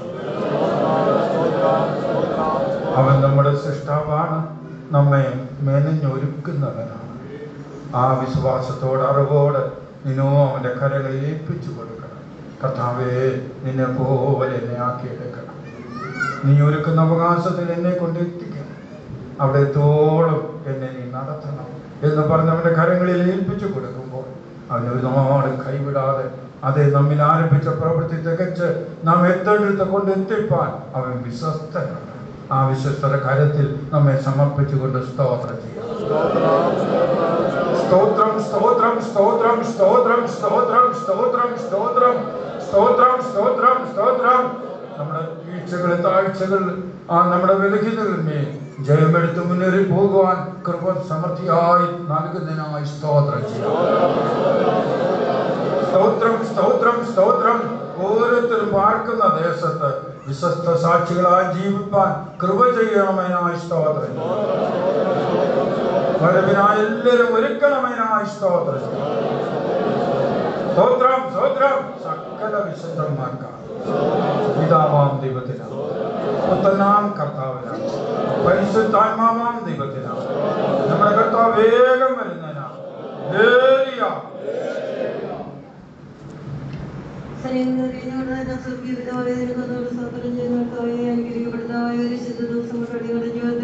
ദാനമായി നൽകിയ നാലുകൊണ്ടോട് സ്തോത്രം ചെയ്യുന്നതായി കഴിഞ്ഞ നാളുകളിൽ ഞങ്ങളുടെ നന്മനായ വിശ്വസ്തനായ ദൈവമായി ഞങ്ങളോട് കൂടെ നടത്തി കൃപയോട് സ്തോത്രം ചെയ്യുന്നതായി വേറാപത്തനത്തിന് പടുകൾപ്പെട്ട് തന്നെ വയ്യായി ലോകത്തുനിന്ന് മാറ്റപ്പെട്ടപ്പോഴും ഞങ്ങളെ ഞങ്ങളുടെ പ്രിയപ്പെട്ട കൃഷ്ണമണിയോട് സൂക്ഷിച്ചതായോ എന്ന് കാലം താന്റെ പാതമെടുത്ത് കിടന്നുവന്ന് അങ്ങനെ ആത്മായിട്ട് സത്യത്തിൽ ആരാധിക്കുവാൻ ഭാഗ്യത്തിനായി സ്തോത്രം ചെയ്യുന്നതായി 2-3 പേരുടെ നാമത്തിലൂടെ കൂട്ടി വരുന്ന ബുദ്ധിയുടെ ദൈവ ഇന്നൊരു കാലം ഞങ്ങളുടെ മധ്യ കടന്നു നിങ്ങളുടെ മീറ്റിങ്ങിന് എത്രത്തോളം അനുഗ്രഹമാക്കി തീർത്ത കൃപയ്ക്കാനുഭവത്തോട് സ്തോത്രം ചെയ്യുന്നതായ ദൈവത്തിന്റെ പാതമെടുത്ത് കടന്നു വന്നായ ഓരോ പ്രിയപ്പെട്ടവരെ എത്രത്തോളം അനുഗ്രഹിച്ചുകൊണ്ടിരുന്ന കൃപയ്ക്കാനുഭവത്തോട് സ്തോത്രം ചെയ്യുന്നതായ ചെറിയൊരു അനുഗ്രഹിക്കാന്നുള്ള ദൈവത്തിന്റെ വാഗ്ദത്ത വചനപ്രകാരം ഞങ്ങൾ ഓരോരുത്തരെയും അനുഗ്രഹിച്ചനമായ സ്തോത്രം ചെയ്യുന്ന